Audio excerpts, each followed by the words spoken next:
The rain came down like bullets on the cobblestone streets of Little Italy. It was the kind of rain that made honest people run for cover and sent the dishonest ones deeper into the shadows. Emma Cole didn't have time for either. She had 3 tables waiting, a double shift that started at noon and wouldn't end until the kitchen closed at 2 in the morning, and a brother whose debts were piling up faster than she could count. The fluorescent lights of Rose's kitchen hummed with a warmth that the rest of Manhattan had forgotten. It was an old place, the kind with checkered floors and photographs on the walls from another era. Black and white images of stern Italian men in suspenders, women with flour on their aprons, children playing stickball in the street. The restaurant was a relic, and everyone who walked through its doors knew it. That was the point. Emma pushed through the kitchen's swinging door, balancing 3 plates of linguine alla vongole on her left arm and a basket of bread in her right hand. The heat from the stoves made her skin flush. The smell of garlic and basil and baked dough wrapped around her like a blanket. For a moment, just a single moment, she could almost forget the stack of overdue bills sitting on her kitchen counter, the final notice from the hospital, the threat scrawled on her apartment door in red marker. Almost. "Table 12, Mario barked from the grill, his accent thick as tomato sauce. "They've been waiting 20 minutes. Emma nodded, adjusting her grip on the plates. Table 12, the private booth in the back corner, the one with the curtain that could be drawn for privacy, the one that regular customers never sat in, the one reserved for people who didn't want to be seen. She made her way through the crowded dining room, weaving between families arguing over the last cannoli and couples leaning close over candlelight. The booth curtain was half drawn. She could see the edge of a wheelchair, the corner of an expensive-looking shawl, 2 men in black suits standing like statues on either side. Emma took a breath and pushed the curtain aside. The woman in the wheelchair looked like she had been carved from marble. Her silver hair was pinned back with an ornate comb, and her eyes, dark and sharp, tracked Emma's every movement. A stroke had left the left side of her face slightly drooping, and her left hand lay motionless in her lap. But there was nothing weak about her. She radiated a kind of power that had nothing to do with physical strength. "Good evening," Emma said, setting the plates down with practiced efficiency. "Can I get you anything else?" The woman's good hand waved dismissively at the food. "This is not what I ordered." Emma glanced at the ticket. Linguine, clams, white wine sauce. Exactly what was written down. "I'm sorry, ma'am. What did you order?" "Ossobuco," the woman said, her voice like gravel wrapped in silk. "The way it used to be made, 40 years ago, before everything changed." Emma hesitated. Ossobuco wasn't on the menu anymore. It hadn't been for years, according to Mario. Too expensive. Too time-consuming. The tourists wanted pasta and pizza, not braised veal shanks that took 4 hours to prepare. "I'm sorry," Emma started, but the woman cut her off. "Of course you are. Everyone is sorry. No one does anything about it." One of the bodyguards stepped forward. "Mrs. Santoro, we should go." But the woman, Mrs. Santoro, wasn't listening. She was staring at Emma with an intensity that made her skin prickle. "What is your name, child?" Emma Cole." "Emma." The woman tested the name on her tongue. "You look like someone who understands loss." It wasn't a question. It was a statement. And it was so accurate, so uncomfortably precise, that Emma felt something crack open in her chest. She thought about her parents, the fire, the smell of smoke that still haunted her dreams 15 years later. She thought about Ryan, her brother, who used to build her dollhouses from cardboard boxes and now couldn't go a week without placing a bet he couldn't afford. She thought about the man who had cornered her outside her building last night, the one who smelled like cheap cologne and expensive threats, who told her she had 2 weeks to come up with $45,000 or things would get very, very unpleasant. "I'll make you the ossobuco," Emma heard herself say. "Mrs. Santoro's eyebrows rose. "The kitchen doesn't have the recipe." "Yes, it does." Emma turned on her heel and pushed back into the kitchen. Mario looked up from the grill, his face flushed with heat and annoyance. "What now?" "Do we have veal shanks?" "In the freezer, but we don't serve." "And white wine? Tomatoes? Gremolata?" Mario frowned. "What are you doing, Cole?" Emma didn't answer. She moved through the kitchen like she'd been there her whole life, even though it had only been 6 months. She found the veal in the walk-in freezer, still wrapped in butcher paper. She found the wine on the shelf where the expensive bottles lived, the ones saved for special orders. She found the ingredients for gremolata, lemon zest, garlic, and parsley, and began to prep them with quick, efficient movements. On the wall above the prep station there was a photograph, faded, curling at the edges. It showed a young woman standing in front of the restaurant, circa 1985, according to the date scrawled on the back. She was smiling, holding a dish that Emma recognized from cooking shows and food magazines. Osobuco. Beneath the photo, someone had written the recipe in careful handwriting. Emma followed it like a map to buried treasure. She browned the shanks, deglazed the pan with wine, added tomatoes and stock and herbs. She let it simmer while she made the gremolata, the bright, sharp paste that would cut through the richness of the meat. The kitchen filled with a smell that made even Mario stop and stare. "Where did you learn to do that?" he asked. "I didn't," Emma said. "I'm just following directions." 45 minutes later, she carried the plate back to table 12. Mrs. Santoro was still sitting in the same position, her good hand resting on the arm of her wheelchair, her dark eyes fixed on the curtain as if she'd been waiting for Emma to reappear, which of course she had. Emma set the plate down. The veal was falling off the bone. The sauce was rich and glossy. The gremolata on top added a pop of green against the brown. Mrs. Santoro stared at it for a long moment. Then she picked up her fork with her good hand and took a bite. Emma watched her face, watched the way her eyes closed, the way her shoulders, which had been tight with tension, suddenly relaxed, the way a single tear rolled down her cheek. "This," Mrs. Santoro whispered, "is exactly how I made it. Exactly." Emma felt something warm bloom in her chest. Pride, maybe, or relief, or just the simple satisfaction of making someone happy in a world that seemed determined to grind everyone down. "Thank you," Mrs. Santoro said, and it sounded like a benediction. Emma was about to respond when she noticed something, or rather, someone. In the shadows behind Mrs. Santoro, in the corner of the booth where the light didn't quite reach, there was a man. He was sitting perfectly still, arms crossed, face half hidden in darkness. But his eyes, they were visible. Gray eyes, cold as winter, sharp as broken glass. They were fixed on Emma with an intensity that made her breath catch. She hadn't noticed him before. How long had he been sitting there, watching? Mrs. Santoro followed Emma's gaze and smiled, a small, knowing smile. "My son," she said. "Marcus." The man didn't move, didn't speak, just kept staring. Emma felt like prey being studied by a predator. "It's nice to meet you," she managed, though her voice came out smaller than she intended. Still, Marcus said nothing. He simply reached into his jacket pocket, pulled out a money clip, and peeled off several bills. He set them on the table. $500 for a $40 meal. Emma shook her head. "I don't need—" "Take it," Mrs. Santoro said gently. "You earned it." But Emma left the money on the table and walked away, her heart pounding for reasons she couldn't quite name. Behind her, she heard Mrs. Santoro say something in Italian, too soft for Emma to catch. And then Marcus's voice, low and rough, answering in English. "Yes, Mama, I saw." The rest of Emma's shift passed in a blur. She served drinks and cleared plates and smiled at customers who left small tips and big messes. By the time the last table paid their bill and the kitchen staff began their end-of-night cleaning ritual, Emma's feet ached and her back screamed, and all she wanted was to collapse into bed. But bed was in Queens. And Queens meant walking 6 blocks to the subway, riding the train for 40 minutes, and then walking another 4 blocks through a neighborhood where the streetlights were more broken than functional. It also meant going home to Ryan. Emma grabbed her coat from the hook by the staff entrance and pushed out into the rain. It had gotten worse since her shift started, the kind of rain that soaked through fabric in seconds and turned the streets into rivers. She pulled her hood up and started walking. The subway station was a cave of flickering fluorescent lights and the smell of wet concrete. Emma descended the steps, swiped her card, and waited on the platform with a handful of other late-night travelers. A man in a suit, drunk and swaying. 2 teenagers with headphones in, lost in their own worlds. An old woman with shopping bags who looked like she hadn't slept in days. The train came. Emma found a seat near the door and watched the city blur past the windows. Lights and shadows. Movement and stillness. A million lives happening all at once, most of them invisible to each other. She thought about Mrs. Santoro, about the way the old woman had looked at her, like she could see straight through skin and bone to whatever Emma kept hidden underneath.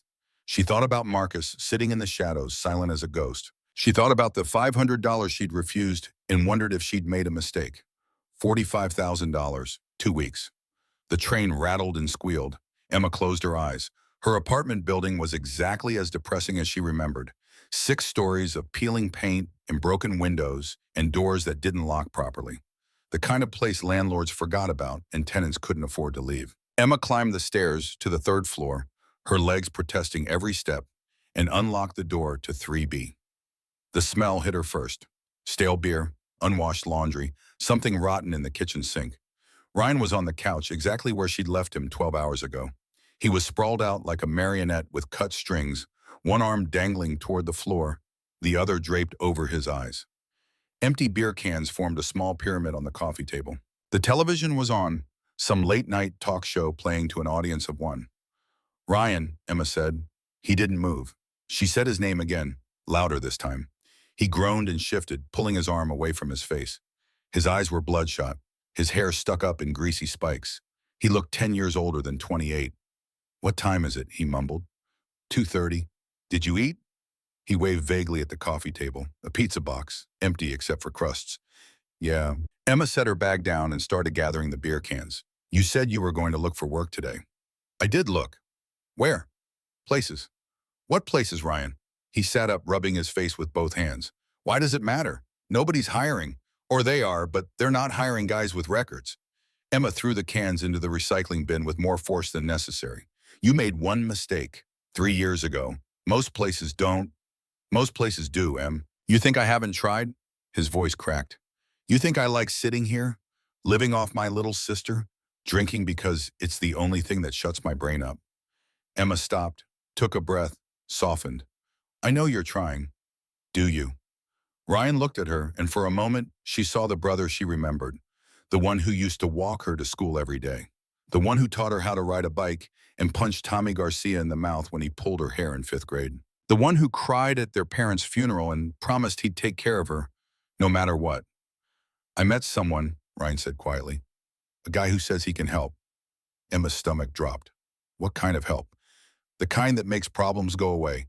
He said if I gave him some information, he could clear the debt. All of it." "Information about what?" Ryan didn't answer. "Ryan, information about what?" He stood up, swaying slightly, and walked toward the window.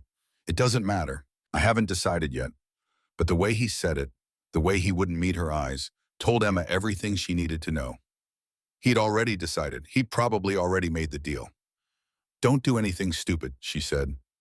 Ryan laughed, a bitter sound that had nothing to do with humor. Too late for that. Emma wanted to argue, wanted to shake him, wanted to turn back time to before the gambling, before the debts, before the night their parents died and left 2 kids to figure out how to survive in a city that ate people alive. But she was too tired. So instead, she went to her bedroom, a space barely big enough for a twin mattress and a dresser, and lay down in her clothes. Through the thin walls, she could hear Ryan moving around, opening the fridge, closing it, turning off the television. The apartment fell silent. Emma stared at the ceiling and tried not to think about 2 weeks. Tried not to think about men with hard eyes and soft threats. Tried not to think about what happened to people who couldn't pay their debts in this city. She thought about Osobuco instead, about the way Mrs. Santoro's face had transformed, about gray eyes watching from the shadows. She fell asleep to the sound of rain against the window. The next morning came too fast. Emma's alarm went off at 7, a harsh digital beeping that felt like needles in her brain. She silenced it and dragged herself out of bed. Ryan's door was closed. She didn't bother knocking. By 8, she was back on the subway. By 9, she was standing in front of Rosa's kitchen, watching Mario unlock the front door. "You're early," he said. "Couldn't sleep." He grunted and let her in. The restaurant looked different in the morning light, softer. The photographs on the walls seemed less faded. The checkered floor, less worn. Emma started her opening routine, flipping chairs off tables and filling salt shakers and folding napkins into triangles. At 10, the phone rang. Mario answered it, listened for a moment, then held it out to Emma. "For you." Emma frowned. Nobody called her at work. "Hello?" "Miss Cole." The voice was female, older, precise. "This is Rosa Santoro. We met last night." Emma's hand tightened on the phone. "Yes, Mrs. Santoro. Is everything all right?" "Everything is perfect. Your osobuco was magnificent. I would like you to make it again." When?" "Today. I will arrive at noon. I will sit at the same table, and you will cook for me." It wasn't a request. "Mrs. Santoro, I'm just a waitress. I don't—" "You do now. I will pay you $200 per hour for your time, and I will expect you to sit with me while I eat." Emma opened her mouth, closed it. $200 an hour. For cooking and conversation. It sounded too good to be true. which meant it probably was. Why? Emma asked. There was a pause, then, because you remind me of someone I used to know, and because I am a lonely old woman who would like some company. Is that reason enough? It wasn't, but Emma said yes anyway. Mrs. Santoro arrived at noon exactly, her wheelchair pushed by one of the same bodyguards from the night before. She wore a different outfit today, a cream-colored blouse and a green scarf that brought out the color in her eyes. She looked regal, like a queen holding court in a kingdom made of pasta and red sauce.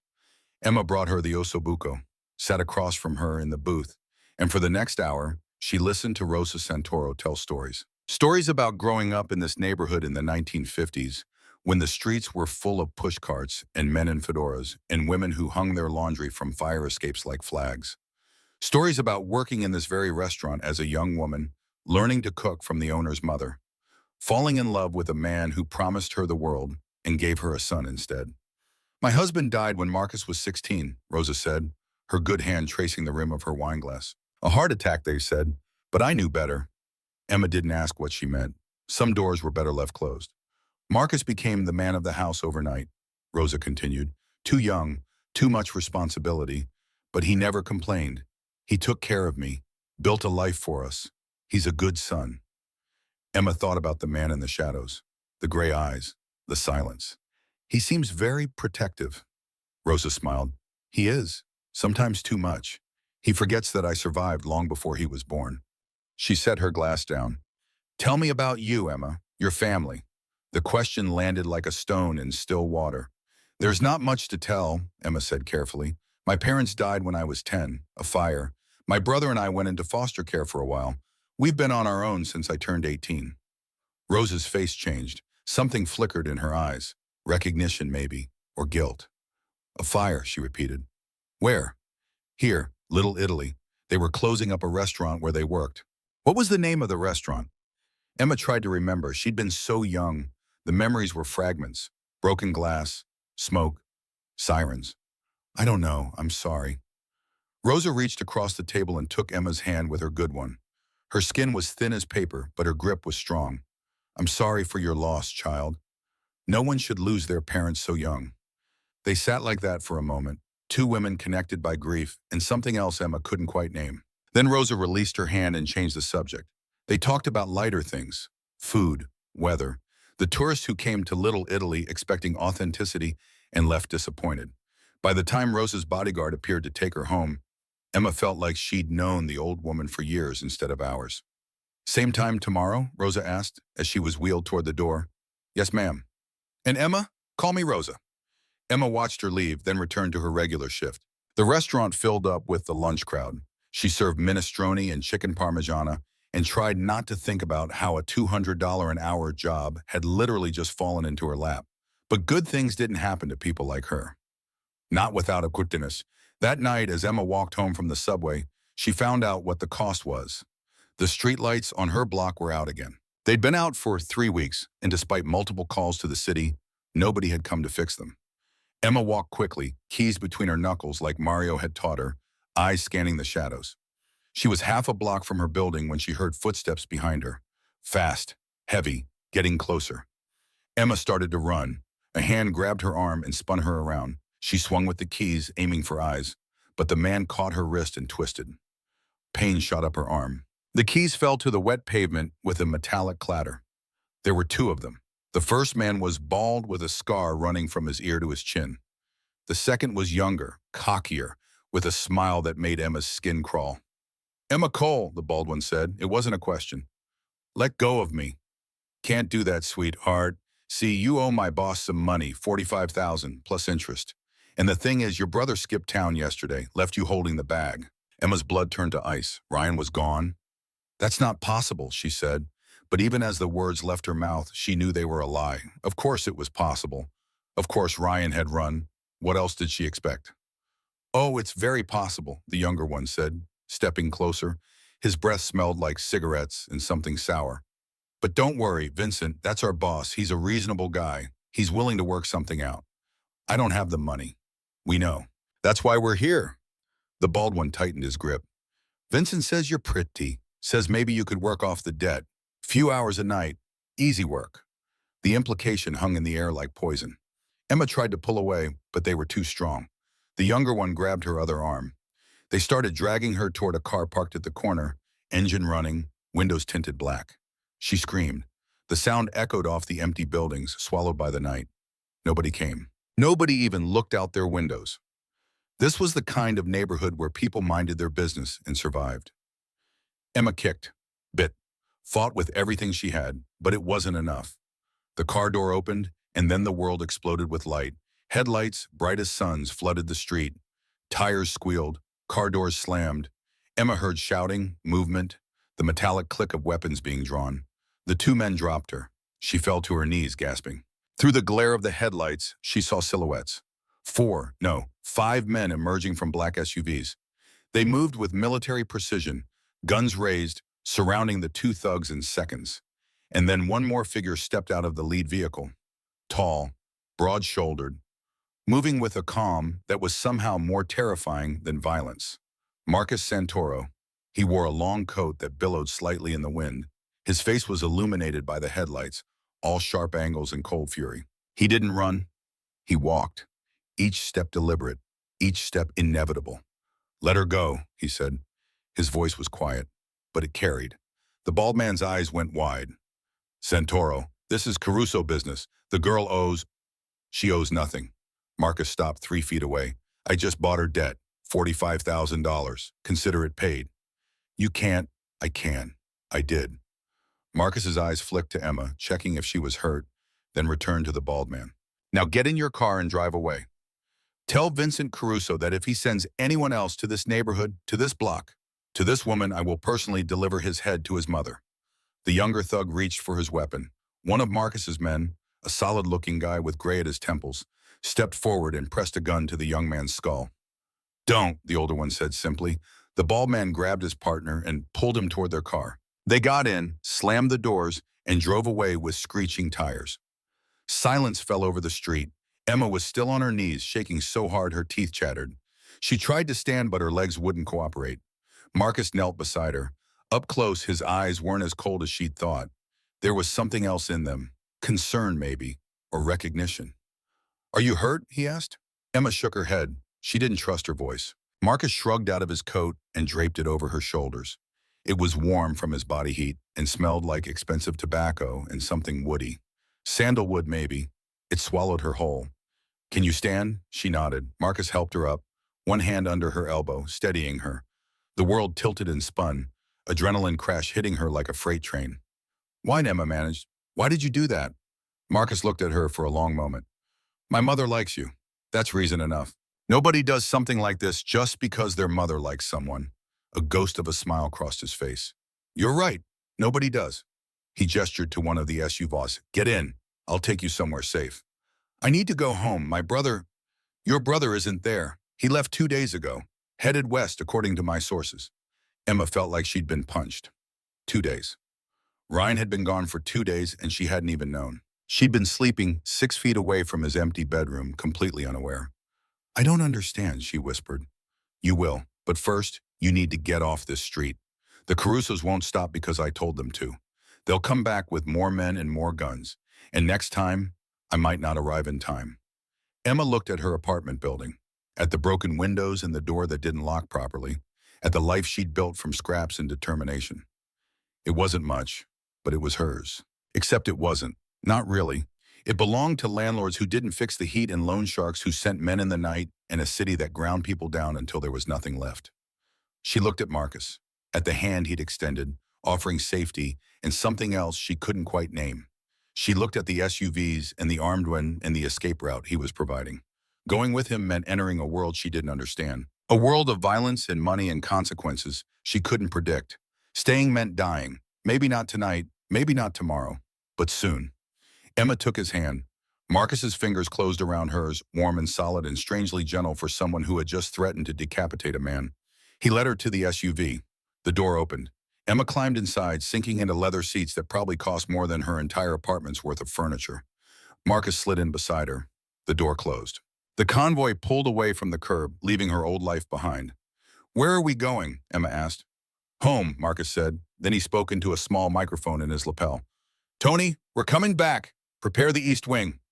Emma pulled his coat tighter around her shoulders and watched Queens disappear through the tinted windows. She'd made her choice.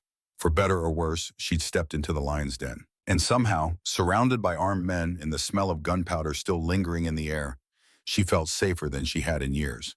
The Santoro estate sat on the cliffs overlooking the Hudson River, like a fortress that had forgotten it was supposed to be a home. Gothic spires reached toward the gray morning sky, gargoyles perched on corners, their stone faces frozen in eternal snarls. Iron gates, 20 feet high and reinforced with steel, closed behind the convoy with a sound like a prison door slamming shut. Emma pressed her face to the window and watched the world she knew disappear behind those gates. The city lights faded into darkness. The sounds of traffic and sirens and humanity became distant memories. By the time the SUV pulled up to the main entrance, she felt like she'd crossed into another country entirely. Marcus hadn't spoken during the drive. He'd made several phone calls in Italian, his voice low and controlled, never once looking at Emma, but she could feel his presence beside her, solid and overwhelming, like gravity itself had shifted to orbit around him. The car stopped. A man in a dark suit opened the door. Marcus stepped out first, then offered his hand to Emma. She took it and emerged into the cold night air. The estate loomed above her, all stone and shadows and secrets. "Welcome to purgatory," she muttered. Marcus's lips twitched, almost a smile. "It's not purgatory. It's the safest place on the eastern seaboard. My mother has better security than the governor. And less freedom, I assume." This time he did smile, though it didn't reach his eyes. "Freedom is a luxury for people who aren't being hunted. You're alive. That should be enough for tonight." Emma wanted to argue, wanted to point out that being alive in a cage wasn't really living, but exhaustion crashed over her like a wave. The adrenaline that had kept her upright during the attack was gone, leaving only bone-deep weariness and the trembling aftermath of fear. Marcus seemed to sense this. His hand moved to the small of her back, not quite touching, but close enough that she could feel the heat radiating from his palm. "Come, I'll show you to your room." The interior of the mansion matched the exterior, black marble floors polished to mirror brightness. A crystal chandelier the size of Emma's entire apartment, hanging from a ceiling, painted with angels and demons locked in eternal combat. A grand staircase that curved upward into shadow. But beneath the beauty, Emma noticed other things. Security cameras in every corner, their red lights blinking like watchful eyes. The bulge of weapons beneath the suits of the staff members who moved through the halls. Windows reinforced with what looked like bulletproof glass, thick enough to stop a tank round. This wasn't a home. It was a bunker disguised as a palace. Tony, the gray-haired man from the street, appeared at Marcus's elbow. He was shorter than his boss, compact and solid, with the kind of face that had seen everything and been surprised by nothing. "Boss, East Wing is ready. I put her in the room overlooking the river." Marcus nodded. "Thank you. Any word on the brother?" "Left on a Greyhound bus heading to Nevada 2 nights ago. Used cash. No phone. He's trying to disappear." Emma's chest constricted. Nevada. Ryan had gone to Vegas, probably. The gambling capital of America. Of course he had. Some addictions couldn't be outrun. "Keep monitoring bus stations and cheap hotels," Marcus said. "If the Carusos find him before we do, they'll use him as leverage." "Understood." Tony left. Marcus turned to Emma, and for a moment something that looked almost like sympathy crossed his face. "I'm sorry about your brother." "Don't be. He made his choice." Emma's voice came out harder than she intended. "Can I see my room now? I'm tired." Marcus led her up the grand staircase, down a hallway lined with portraits of stern-faced men and elegant women, all of them dead and gone but still watching. The East Wing was quieter than the rest of the house, softer somehow. The carpet was plush beneath Emma's feet, and the lighting was warm instead of harsh. He stopped at a door near the end of the hall and opened it. Emma stepped inside and forgot how to breathe. The room was bigger than her entire apartment. A king-size bed dominated the space, draped in silk sheets the color of midnight. A fireplace, currently cold, but ready to be lit. A sitting area with chairs that looked like they'd been stolen from a royal palace. Floor-to-ceiling windows that offered a view of the Hudson River, dark water reflecting the moon. But what made Emma's heart stutter was the closet.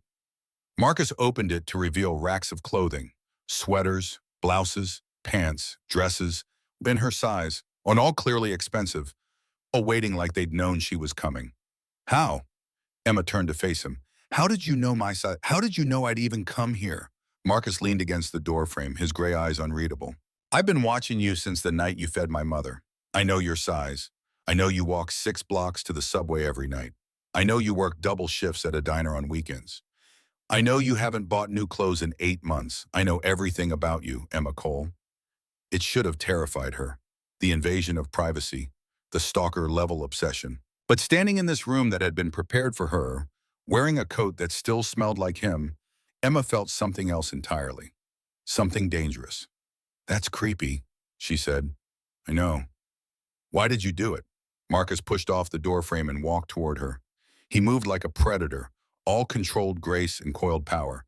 He stopped inches away, close enough that Emma had to tilt her head back to meet his eyes. Because the first time I saw you, he said quietly, you were wiping tears from my mother's face.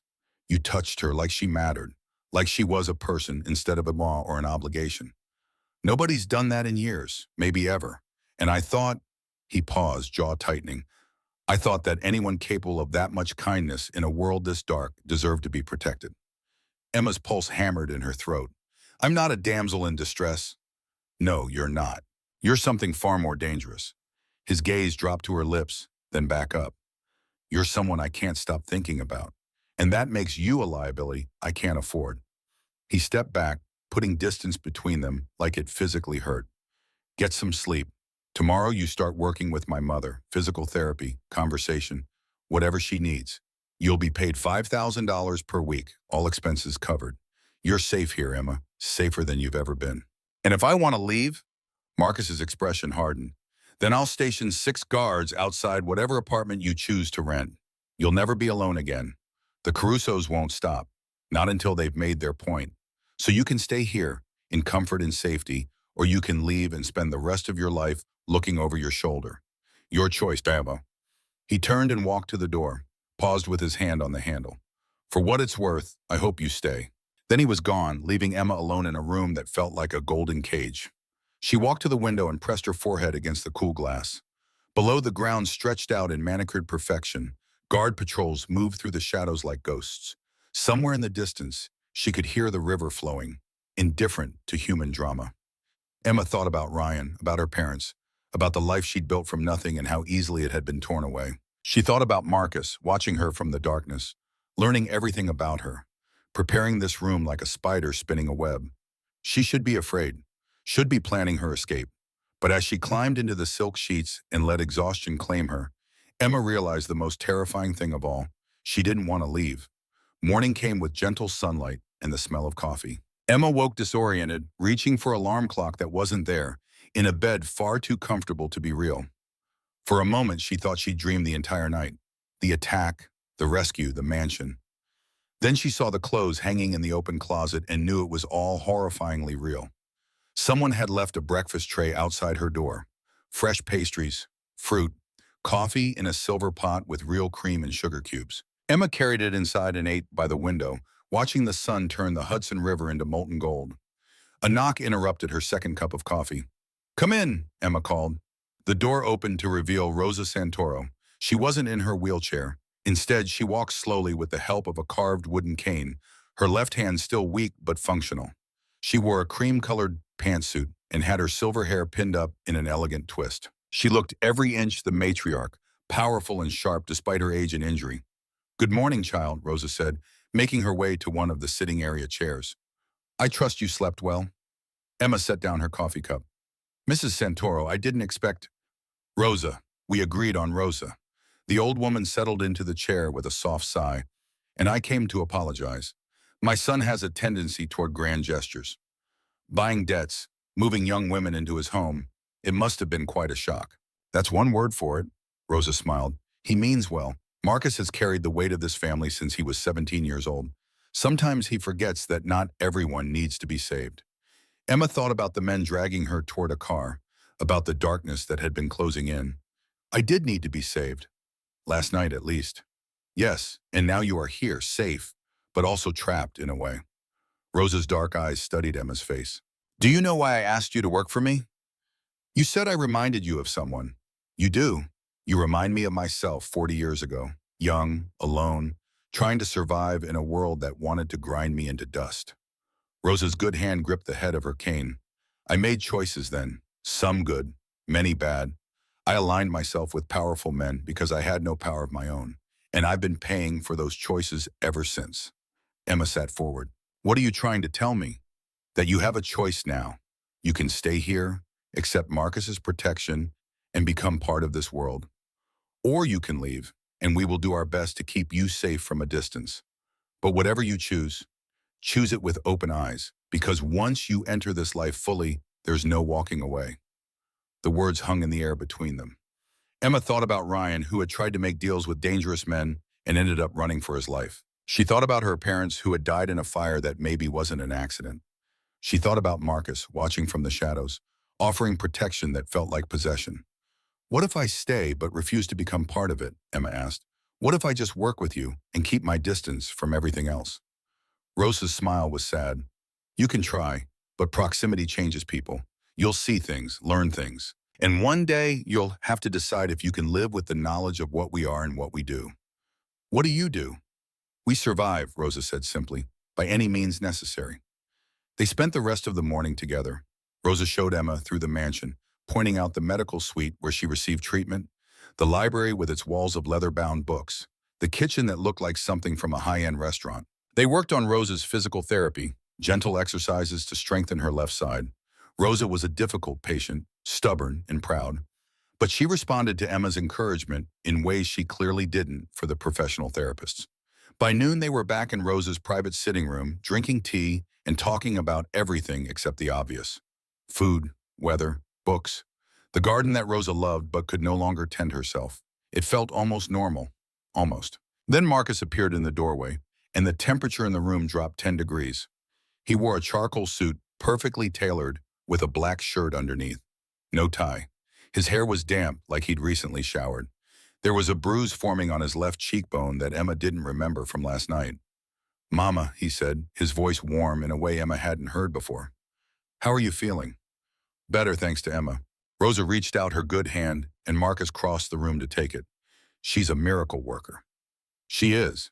Marcus's eyes found Emma's. Can I borrow her for a moment? It wasn't a request. Rosa waved them away. Go, I need to rest anyway. Emma followed Marcus out of the sitting room and down the hall. He didn't speak, just walked with that predatory grace until they reached a heavy oak door. He opened it to reveal an office. The room was all dark wood and leather. A massive desk dominated the space, covered in papers and maps and photographs. The walls were lined with filing cabinets and, Emma noticed with growing unease, weapons, handguns in glass cases, knives displayed like art, a sword that looked centuries old hanging above the fireplace.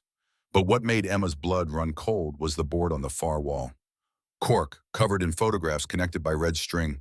She saw faces she didn't recognize, buildings marked with X's, locations circled. And at the center of it all, a photograph of a man in his 30s, handsome in a cruel way, with dark eyes and a smile that promised violence. Vincent Caruso. The name was written beneath the photo in angry black marker. What is this? Emma asked. Marcus closed the door behind them. This is the war we're fighting, have been fighting for 20 years. Over what? Territory, power. The usual reasons men kill each other. Marcus walked to his desk and poured 2 glasses of whiskey from a crystal decanter. He held one out to Emma. But it's personal, too. Vincent's father killed mine. My father killed his uncle. The Santoros and the Carusos have been bleeding each other for 2 decades. It won't stop until one family is destroyed. Emma took the glass but didn't drink. What does this have to do with me? Marcus downed his whiskey in one swallow. Vincent knows I bought your debt, knows you're here, and he's going to use that against me. He'll try to take you, hurt you, kill you. Not because you matter to him, but because you matter to me. I don't matter to you. We barely know each other. That's what I keep telling myself. Marcus set his glass down and turned to face her fully. It doesn't seem to be working. Emma's heart did something complicated in her chest. She set her own glass down, untouched. You can't just decide someone matters to you. That's not how it works, isn't it? You decided my mother mattered. You spent an hour cooking a meal you'd never made before just to see her smile. Was that rational? Did you weigh the costs and benefits? That's different. How? Emma didn't have an answer. Marcus crossed the space between them. He moved slowly this time, giving her a chance to step away. She didn't. When he reached her, he lifted one hand and tucked a strand of hair behind her ear. His fingers were warm against her skin. I'm not a good man, Emma. I've killed people, stolen from people, done things that would make you run screaming if you knew the details. But when I saw you with my mother, something in me," he paused, jaw working. "Something I thought was dead woke up, and now I can't put it back to sleep." Emma's breath caught. "This is crazy." "Yes. I should leave." "Yes. But I'm not going to."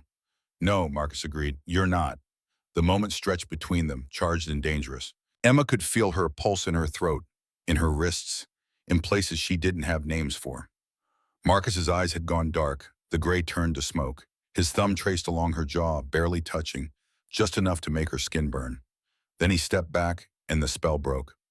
"There's something else you need to know," Marcus said, his voice rough. He turned to his desk and picked up a manila folder. "Your brother, Ryan. He didn't just run away to escape his debts." "What do you mean?" Marcus opened the folder and spread photographs across the desk. Emma stepped closer, her stomach sinking as she recognized the images. Ryan outside her apartment building. Ryan talking to a man in an expensive suit. Ryan taking an envelope full of cash. Ryan entering Rosa's kitchen through the back door when Emma wasn't there. "He's been working for Vincent for 6 months," Marcus said quietly, "long before the debt got out of control. Vincent recruited him specifically to get information about you, to create a situation where you'd need help, where you'd be vulnerable." Emma felt like the floor had dropped out from under her. "No, Ryan wouldn't." "Look at the dates." Marcus pointed to timestamps on the photos. "This one is from March. This is from April. He's been photographing the restaurant layout, counting security, reporting your schedule. Vincent knew exactly when you'd be walking home alone because Ryan told him." Emma's hands started shaking. She pressed them flat against the desk to keep them still. "Why? Money? Drugs? Freedom from his debts? Does it matter? The end result is the same. Your brother sold you to save himself." "You're lying." But even as Emma said it, she knew it wasn't true. She thought about Ryan's evasiveness, the way he wouldn't meet her eyes, the mysterious friend who could make problems disappear. He'd been planning this for months, and she'd been too tired, too desperate, too trusting to see it. "I'm sorry," Marcus said, and he sounded like he meant it. Emma's vision blurred. She blinked hard, refusing to cry. "Not here, not in front of him. I need to be alone." "Emma, please." Marcus hesitated, then nodded. "You know where your room is. Tony will bring you dinner if you want. If you need anything, I won't." She left the office, left Marcus standing amid his war plans and weapons, and walked through the mansion like a ghost. People moved out of her way. Guards, servants, people whose names she didn't know and didn't care to learn. They all stared, but nobody tried to stop her. Emma made it to her room before the tears came. She collapsed on the bed, buried her face in silk pillows that smelled like expensive detergent, and let herself break. Sobs racked her body, violent and painful. She cried for her parents, dead 15 years, but still a wound that never healed. She cried for Ryan, the brother she'd loved and protected and sacrificed for, who had betrayed her for money. She cried for herself, for the life she'd tried to build that kept getting torn down. And underneath it all, she cried because Marcus had been right. She did matter to him. And despite everything, despite the danger and the violence and the impossibility of it all, he was starting to matter to her too. That was the most terrifying thing of all. Emma didn't leave her room for 2 days. Tony brought meals that she barely touched. Rosa sent notes that she didn't answer. The sun rose and set, and Emma stayed curled in her window seat, watching the river flow and trying to figure out who she was without her brother, without her old life, without any of the anchors that had kept her grounded. On the third morning, she woke with a clarity that felt like breaking through ice into cold air. She showered, dressed in clothes from the closet that fit perfectly, and went to find Rosa. The matriarch was in the garden, sitting on a stone bench among roses that had already dropped their petals for the season. She looked up when Emma approached, and her face softened with something like relief. "Child, you came back to us." Emma sat beside her. "I'm sorry, I needed time to think." "Of course you did." Rosa reached over and squeezed Emma's hand. "What did you decide?" "That my brother made his choice, and now I make mine." "Which is?" Emma looked at the mansion, at the guards patrolling the perimeter, at the life she'd stumbled into like Alice down the rabbit hole. "I stay, I work with you, and I try to survive whatever comes next." Rosa smiled. "Good, because my birthday is in 2 weeks and I refuse to celebrate without you." The next 14 days passed in a blur of activity. Emma threw herself into work with Rosa, helping the older woman regain strength and mobility. They walked the gardens together, cooked together in the massive kitchen, talked about everything and nothing. Rosa told stories about growing up in a world that no longer existed. Emma shared memories of her parents, precious few and fading like old photographs. Marcus kept his distance. Emma saw him sometimes, crossing the entrance hall in a suit or speaking in Italian on his phone in the library. Their eyes would meet, hold. Then he'd look away first and Emma would pretend her chest didn't ache. She learned the rhythms of the house. The guards changed shifts at 6 and midnight. Tony ran operations from a security room in the basement. The cook, Maria, made fresh pasta every Tuesday. The housekeeper, Sophia, had worked for the Santoros for 30 years and knew where every secret in the mansion was buried. Emma also learned about the birthday party. It wasn't just a family celebration. It was an event. 200 guests, politicians, judges, businessmen, and most disturbing of all, members of rival families who would attend under the banner of truce, including the Carusos. It's tradition, Rosa explained when Emma expressed concern. One night a year, old grudges are set aside. We eat, we drink, we pretend to be civilized. And the other 364 days? Rosa's smile was sharp. We are honest about what we are. 3 days before the party, Marcus finally broke his silence. Emma was reading in the library when he appeared in the doorway. He looked tired, shadows under his eyes that hadn't been there before. Can we talk? He asked. Emma set her book aside. Sure. He walked to the window, hands in his pockets, shoulders tense. The party. I want you there. I'm planning to be there, Rosa insists. I mean with me, as my date. Emma's heart stuttered. Marcus, I know. I know all the reasons it's a bad idea. You're not part of this world. I'm dangerous. This whole situation is insane. He turned to face her. But I'm asking anyway. Why? Because Vincent will be there, and I want him to see that you chose to be here, that you're not a prisoner or a victim. I want him to see that you're, he paused, searching for words, that you're mine. The possessiveness should have angered her, should have made her push back, assert her independence, remind him that she belonged to no one. But the way he said it, rough and almost desperate, made something flutter to life in her stomach. And if I say yes, Emma asked carefully, what does that make me? Safe, for one night at least. It wasn't a good answer. It wasn't even a complete answer, but Emma found herself nodding anyway. Okay, I'll go with you. The relief on Marcus's face was almost painful to see. Thank you. He left before she could change her mind. The night of Rosa's 73rd birthday party, the mansion transformed. Every light blazed. Music from a string quartet floated through the halls. The ballroom, which Emma hadn't even known existed, glittered with chandeliers and candles and flowers flown in from somewhere that still had roses in November. Emma stood in front of her mirror and barely recognized herself. The dress Marcus had chosen was emerald green silk, fitted at the waist and flowing to the floor. Elegant, expensive. The kind of dress that whispered money so old it didn't need to shout. Her hair had been styled by a professional into soft waves. Her makeup was subtle but perfect. She looked like she belonged in this world. It was terrifying.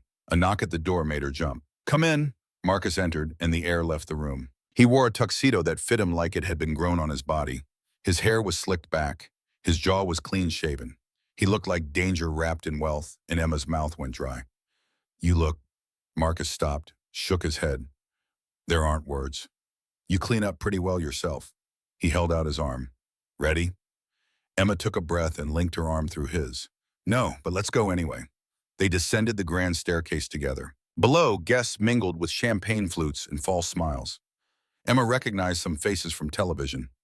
A congressman, a judge, a woman who owned half the real estate in Manhattan, and scattered among them men in expensive suits who radiated danger the way other people radiated cologne.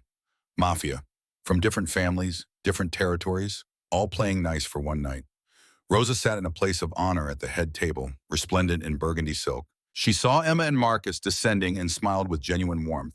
Tony stood behind her chair, alert and watchful despite the festive atmosphere. Marcus led Emma through the crowd. People parted for them, eyes followed. Conversations paused and restarted. Emma felt the weight of their attention like physical pressure. They're staring, she whispered. Let them, Marcus said. Let them see that you're not afraid. But she was afraid, terrified, because somewhere in this crowd of predators in human clothing was Vincent Caruso, and Emma could feel his eyes on her like a knife blade pressed to skin. They reached Rosa's table. The matriarch held out her hand and Emma took it, grateful for the anchor. "You look beautiful, child. Both of you." "Happy birthday, Rosa." "It is happy. For the first time in years, it is truly happy." The evening progressed like a fever dream. Dinner was served on gold-rimmed china. Speeches were made, toasting Rosa's health and strength and the prosperity of the Santoro family. The string quartet played. Couples danced. Emma sat beside Marcus, hyper-aware of his presence, of the way his hand occasionally brushed her arm or the small of her back. Then, during dessert, the temperature in the room dropped. A man appeared at their table. Tall, dark-haired, with eyes like a shark and a smile that promised pain. He wore white, standing out among the sea of black tuxedos like a ghost at a funeral. Vincent Caruso. "Marcus," he said, his voice smooth as poisoned honey. "It's been too long." Marcus's hand found Emma's under the table. His grip was tight enough to hurt. "Vincent, I wasn't sure you'd come." "Miss Rosa's birthday? I wouldn't dream of it." Vincent's eyes slid to Emma. "And you must be the famous Emma Cole, the girl worth $45,000. Though looking at you now, I'd say Marcus got a bargain." Emma's skin crawled. She forced herself to meet his gaze. "Mr. Caruso?" "Please, Vincent." He pulled out a chair without invitation and sat. "I have to say, Marcus, I'm impressed.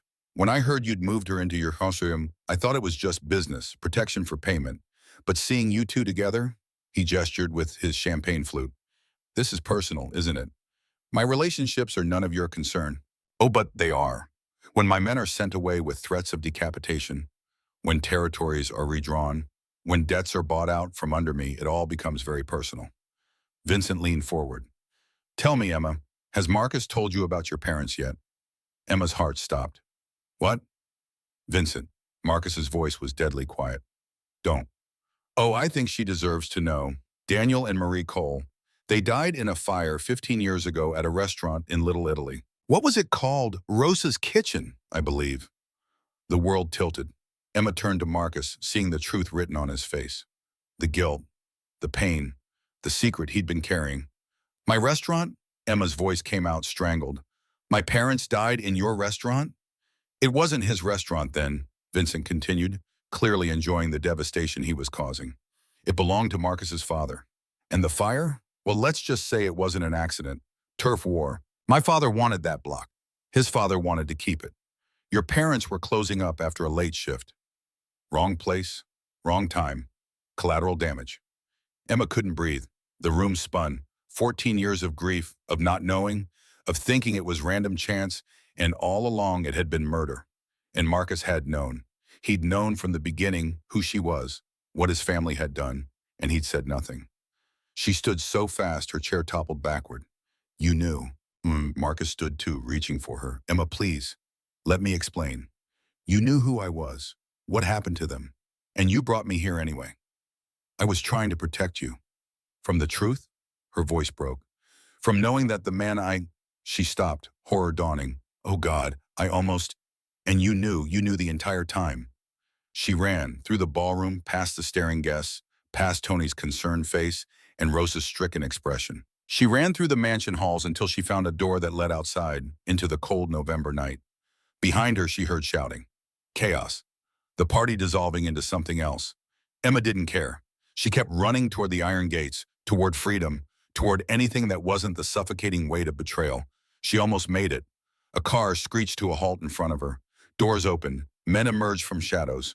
Before Emma could scream, a hand clamped over her mouth. An arm locked around her waist. She was lifted, carried, thrown into the back of a vehicle. The last thing she saw before a bag went over her head was the mansion receding into the distance, lights blazing like a beacon she couldn't reach. The last thing she heard was Vincent Caruso's voice, close to her ear, reeking of expensive cologne and malice. "Did you really think Marcus could protect you? Nobody can, not from me." Then darkness, motion, and the knowledge that she'd been a fool to trust any of them. The darkness smelled like gasoline and river water, and fear. Emma's wrists were bound behind her back with zip ties that cut into her skin. The bag over her head made every breath a struggle against panic. She could hear the slap of waves against the hull, feel the rocking motion of a boat, taste blood where she'd bitten her tongue when they threw her down. Voices drifted through the fabric. Men laughing, the clink of bottles. Vincent's smooth tenor giving orders in Italian she didn't understand. They'd been traveling for what felt like hours but might have been minutes. Time lost meaning in the dark. The bag was ripped off suddenly. Emma blinked against the assault of light. She was in the cabin of a speedboat, expensive and sleek, cutting through the black waters of the Hudson. Three men surrounded her. Vincent sat across from her on a leather bench, legs crossed, looking like he was on his way to a yacht party instead of a kidnapping. "Welcome back," he said pleasantly. "I was worried you'd passed out. That would have ruined the fun." Emma's throat was raw. She swallowed and forced words out. "Marcus will come for me." "Oh, I'm counting on it. That's the entire point." Vincent leaned forward, elbows on his knees. "See, Marcus thinks he's untouchable. Thinks he can buy debts and steal property and threaten my men without consequences. I'm going to teach him otherwise. And you, sweet Emma, are the lesson. I'm nobody, just a waitress. This won't accomplish anything." Vincent's smile widened. "You really believe that? You think Marcus Santoro moves a woman into his home, buys her $45,000 worth of freedom, and then parades her around his mother's birthday party because she's nobody?" He laughed. "You're not just somebody. You're the first person he's cared about in 15 years. Since your parents died and broke whatever was human in him." The words hit like physical blows. Emma's vision swam. He knew. He knew who I was. Of course he knew. Marcus knows everything. It's his gift and his curse. Vincent pulled out his phone and tapped the screen. "Want to see something interesting?" He turned the phone toward her. Security footage from the mansion. Marcus in his office, staring at a photograph. Emma couldn't see the image clearly, but she saw Marcus's face. Saw raw grief carved into every line. Saw him touch the photograph like it hurt him to look at it. "That's from 2 months ago," Vincent said. "Right after he identified you. He's been watching you ever since, trying to figure out if saving you could somehow make up for failing to save them." He pocketed the phone. "Spoiler alert, it can't. The dead stay dead. And tonight I'm going to make him watch you join them." Emma's stomach turned to ice. "You're going to kill me." "Eventually, but first we're going to have some fun. Make a video. Send it to Marcus. Watch him tear his world apart trying to find you." Vincent stood and stretched. "By the time he figures out where you are, it'll be too late. For you and for him." The boat began to slow. Through the small windows, Emma could see lights. A dock. Buildings rising from darkness. They were approaching an island, small and private, with a mansion that looked like it had been stolen from a Gothic nightmare. Vincent's compound. His fortress. The one place Marcus couldn't easily reach. Two men hauled Emma to her feet and dragged her onto the dock. Her legs barely worked. Terror had turned her muscles to water. But she forced herself to stay conscious, to observe, to look for any chance of escape. The mansion's interior matched the exterior. Dark wood, heavy furniture, weapons mounted on walls like trophies. Vincent led them through hallways lit by sconces that cast dancing shadows. Down a flight of stone stairs, into a wine cellar that had been converted into something else entirely. A cell. Iron bars, a bare mattress on the floor, a bucket in the corner. They threw Emma inside and locked the door. Vincent remained on the other side of the bars, studying her like she was an interesting specimen. "Marcus will come," Emma said again, because it was the only weapon she had. "And when he does, you'll regret this. I'm counting on him coming. This whole thing only works if he walks into my trap." Vincent turned to leave, then paused. "Oh, and Emma, your brother says hello. He's been very helpful with information about the Santoro operation. Amazing what a gambling addict will do for money." Then he was gone, and Emma was alone in the dark. She didn't know how long she sat there. Long enough for her hands to go numb from the zip ties. Long enough for cold to seep into her bones. Long enough to cycle through terror and anger and despair and back to terror again. But underneath it all, a thought kept circling. Marcus would come. Vincent had said it himself. This was a trap, which meant Marcus was walking into danger, and it was her fault for running, for believing Vincent's poison, for not trusting the man who had done nothing but try to protect her. Emma worked at the zip ties, ignoring the pain as plastic cut deeper into her wrists.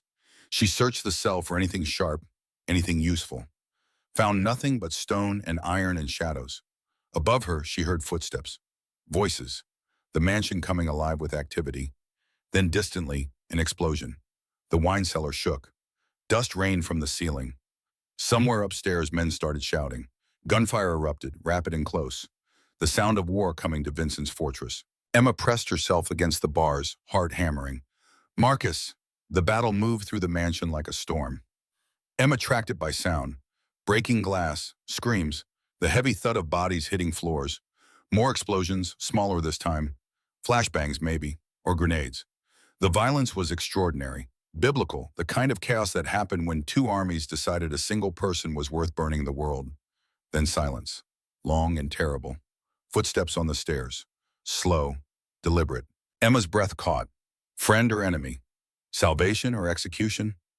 A figure emerged from the shadows, tall, broad, moving with liquid grace despite the blood soaking through his shirt sleeve.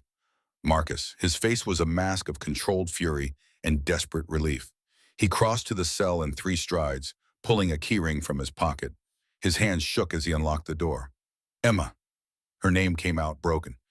God, Emma, I thought. She stumbled out of the cell and into his arms. He caught her, one arm banding around her waist, the other cradling the back of her head. He smelled like gunpowder and smoke, and something copper that was probably blood. He was shaking, or she was, or they both were. I'm sorry, Emma said into his chest. I shouldn't have run.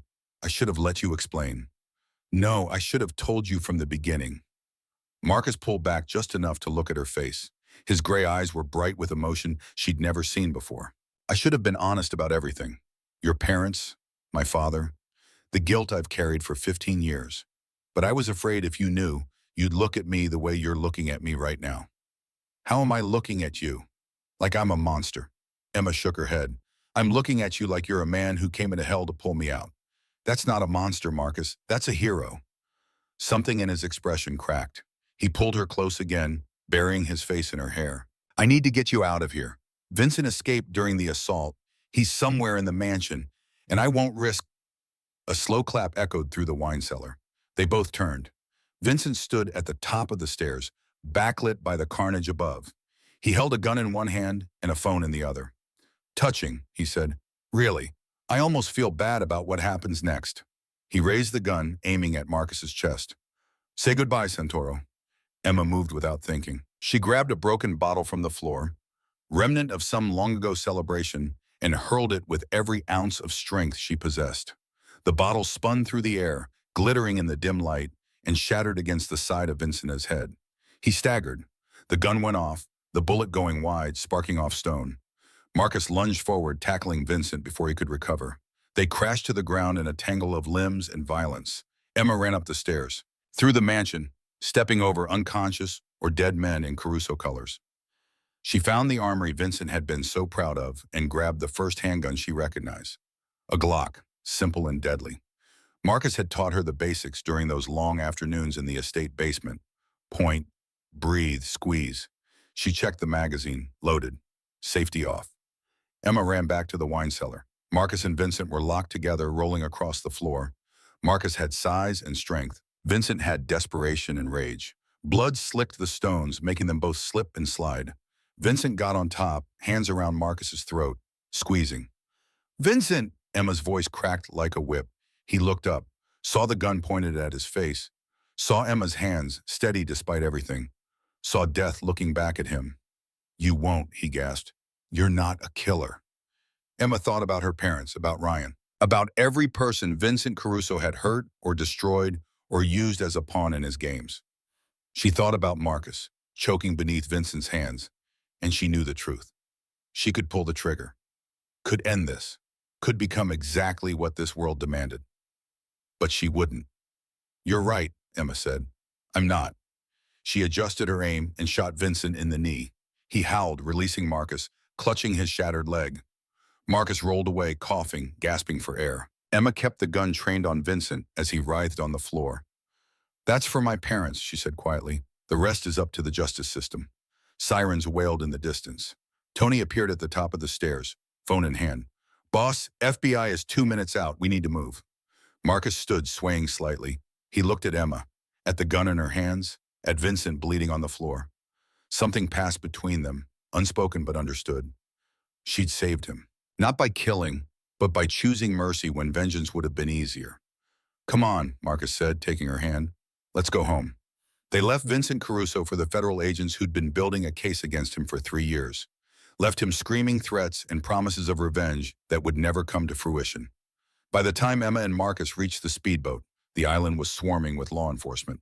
The ride back to Manhattan was silent. Emma sat pressed against Marcus's side, his arm around her shoulders, both of them too exhausted for words. Tony piloted the boat with quiet efficiency. The city lights grew closer, welcoming them back to a world that suddenly felt different.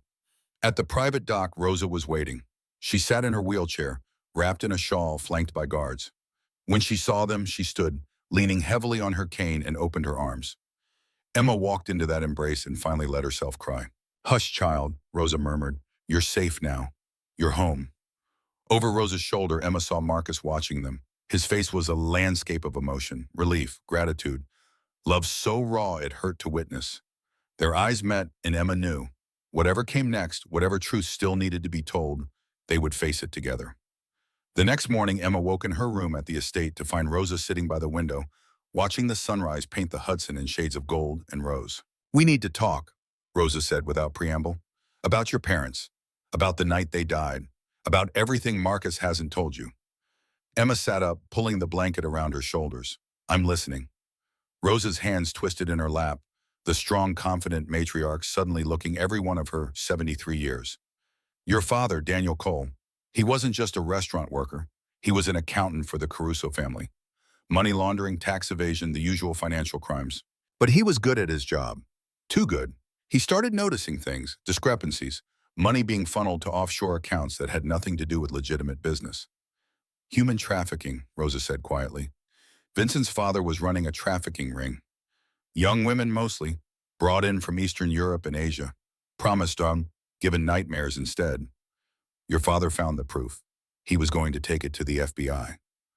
Emma's chest constricted. "So they killed him."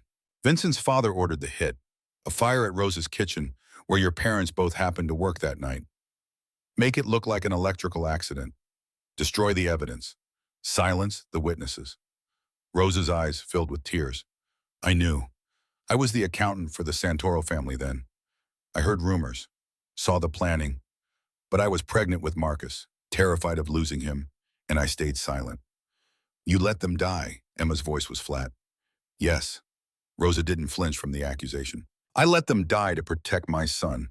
It's the choice every mother hopes she never has to make, and I made it wrong.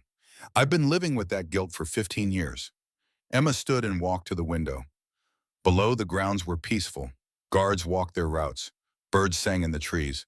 The world kept turning, indifferent to human suffering. Does Marcus know? He knows. He was 17, working for his father, learning the business. When he found out about the fire, about your parents, about your mother being 8 months pregnant with your sister, something in him broke. Rosa's voice cracked. He confronted his father. They fought. And 3 days later, his father was dead. Officially a heart attack. But Marcus told me the truth. He smothered him with a pillow while the old man slept. Emma turned. He killed his own father?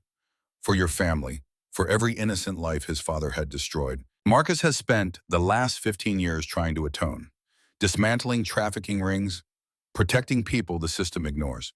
And when he found you alive and kind despite everything you'd lost, he saw a chance at redemption he didn't think he deserved. The pieces clicked into place. Marcus's obsession, his need to protect her, the guilt that drove him like a man possessed. He wasn't just attracted to Emma. He was trying to save the daughter of the people he'd failed to save 15 years ago. "I had a sister," Emma said, testing the words. They felt strange in her mouth. "She would have been 14 now." "Yes." Emma pressed her forehead against the cool glass and let the grief wash over her. Not just for her parents anymore, but for the siblings she'd never known, for the family that could have been, for the life stolen by men who valued money over humanity.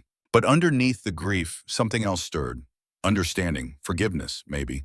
The recognition that everyone in this story had been damaged by the same machine, grinding them all to dust. "I need to see Marcus," Emma said. She found him in his office, staring at the photographs on his warboard. He didn't turn when she entered, but his shoulders tensed. "Rosa told you everything," he said. "It wasn't a question." "Yes. And now you hate me." Emma crossed the room and turned him to face her.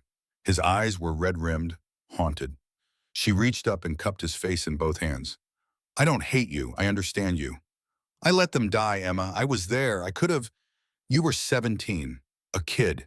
You did what you thought was right, and then you spent 15 years making up for it. It's not enough. It will never be enough. Maybe not, but it's something. Emma pulled his face down to hers. We're both survivors of the same tragedy, both shaped by loss. Maybe that means we can heal each other. I don't deserve, she kissed him, cut off the self-flagellation with her lips against his, poured everything she felt into that kiss. The terror of the past 24 hours, the relief of being alive, the strange, impossible love growing between them like something wild and necessary. Marcus responded with desperate intensity. His arms came around her, lifting her against him, holding her like she might disappear. The kiss deepened, turned hungry, became something that demanded more than either of them could give in this moment. Emma pulled back, breathing hard. I'm not forgiving you yet, not completely, but I'm choosing you anyway, despite everything, because of everything. Do you understand? Marcus's thumb traced her bottom lip. I'll spend the rest of my life earning that forgiveness. Good, because I'm not making this easy. A knock interrupted them. Tony entered, looking uncharacteristically uncomfortable. Boss, we found the brother. Emma's heart stopped. Ryan? Where? Reno, checked into a hospital 3 days ago. Overdose. He's stable now, but... Tony glanced at Marcus. He wants to talk to Emma. The flight to Nevada took 6 hours. Emma spent most of it staring out the window, watching the country scroll by beneath her. Marcus sat across from her in the private jet, giving her space but staying close enough to offer comfort if she needed it. Ryan was in a charity hospital on the outskirts of Reno, the kind of place people went when they had no insurance and nowhere else to turn. Emma found him in a shared room, looking 20 years older than his 28 years. His skin was sallow, his eyes sunken. He'd lost weight he couldn't afford to lose. When he saw Emma, he started crying. God, Em, I'm so sorry, I'm so fucking sorry. Emma sat in the chair beside his bed. She'd prepared a speech on the plane, all the things she wanted to say, needed to say, to exorcise the betrayal. But looking at her brother, broken and sobbing, the words evaporated. Why? She asked simply. Because I'm weak. Because I'm selfish. Because Vincent offered me a way out, and I took it without thinking about what it would cost you. Ryan grabbed her hand with both of his. I set you up, Em. I told them your schedule, photographed the restaurant, made sure you'd be vulnerable, and then when I realized what they were actually planning, I panicked and ran. You left me. I know, I'm the worst brother in the world. I'm the worst person. But I tried to make it right. I called the FBI, told them everything about Vincent's operation, gave them evidence. That's why they raided the island so fast. He coughed, a wet rattling sound. It doesn't make up for anything. I know that, but I tried. Emma squeezed his hand. You gave them Vincent. You helped put him away. It's not enough. Maybe not, but it's something. She echoed her own words to Marcus. You're going to rehab, Ryan, a real facility. Marcus is paying for it. And when you're clean, we'll figure out what comes next. Why would he do that? After everything I did? Because he loves me, and I love you, despite everything. Ryan closed his eyes, fresh tears leaking from the corners. I don't deserve you. Probably not, but you're stuck with me anyway. They sat in silence for a while. Then Emma told him everything. About the mansion, about Marcus, about their parents and the truth she'd finally learned. Ryan listened, his face cycling through shock and grief and something like understanding. We're both orphans twice over, he said finally. Once when they died, and again when we learned the truth.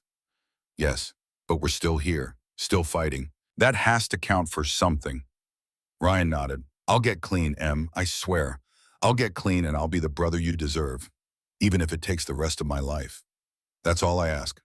Emma left the hospital as the sun set, painting the Nevada desert in shades of amber and crimson. Marcus was waiting by the car, leaning against the hood, face tilted toward the dying light. How is he? Marcus asked. Broken, but maybe ready to be fixed. Emma leaned against the car beside him. Thank you for paying for rehab.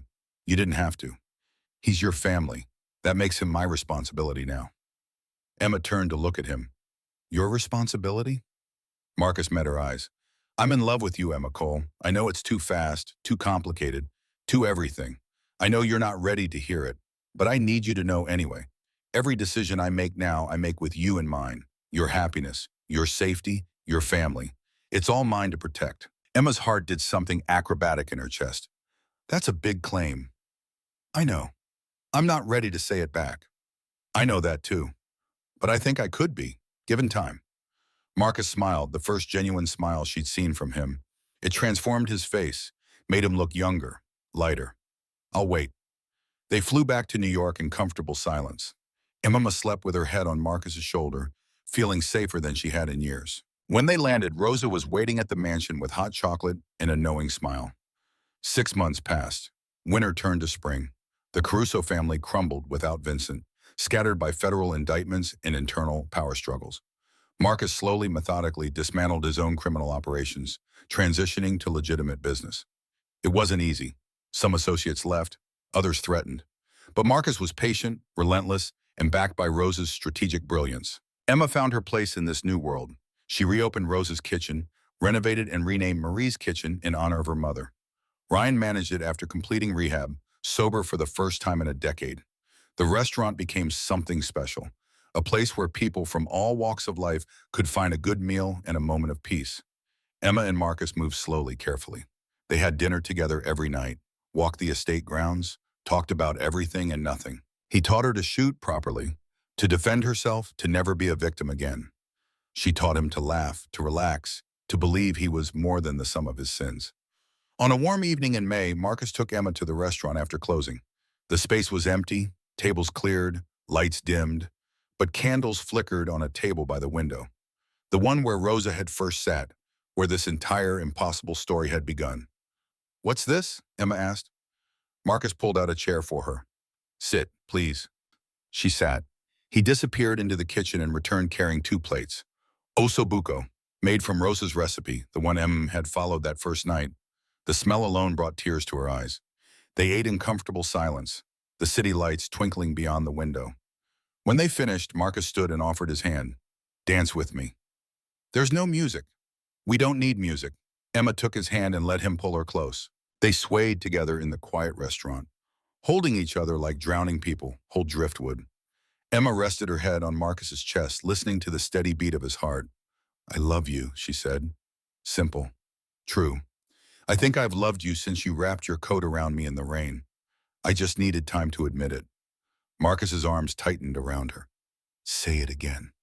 "I love you, Marcus Santoro. You and all your complicated, damaged, beautiful pieces."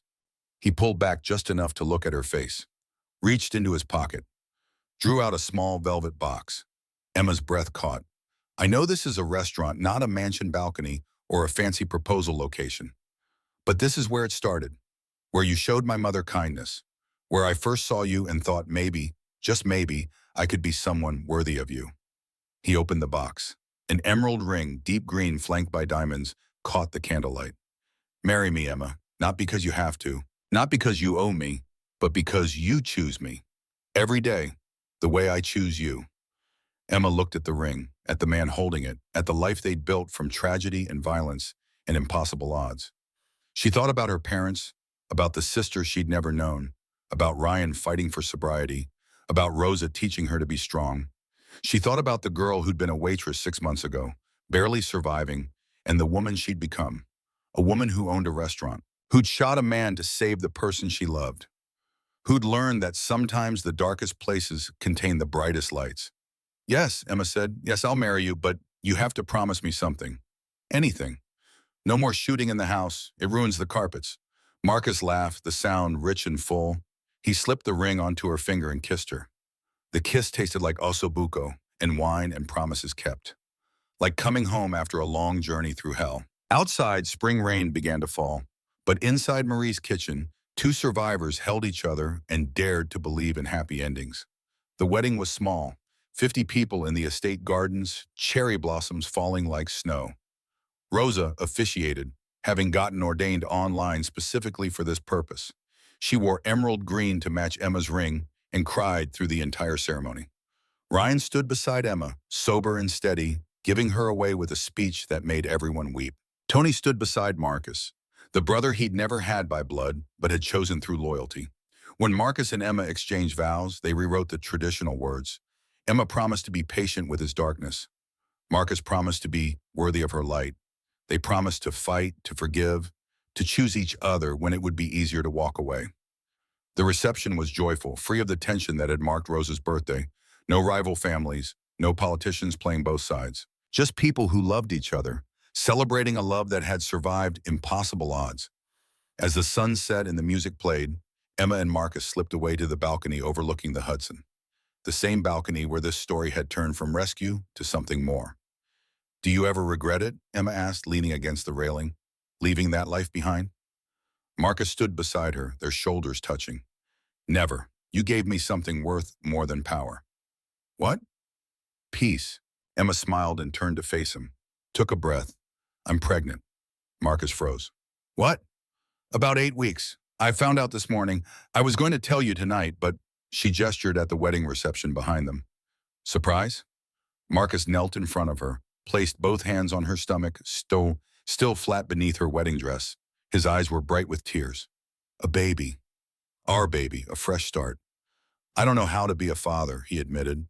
"My own father was..." "Your father was a monster. You're not him. You'll be better. We'll figure it out together."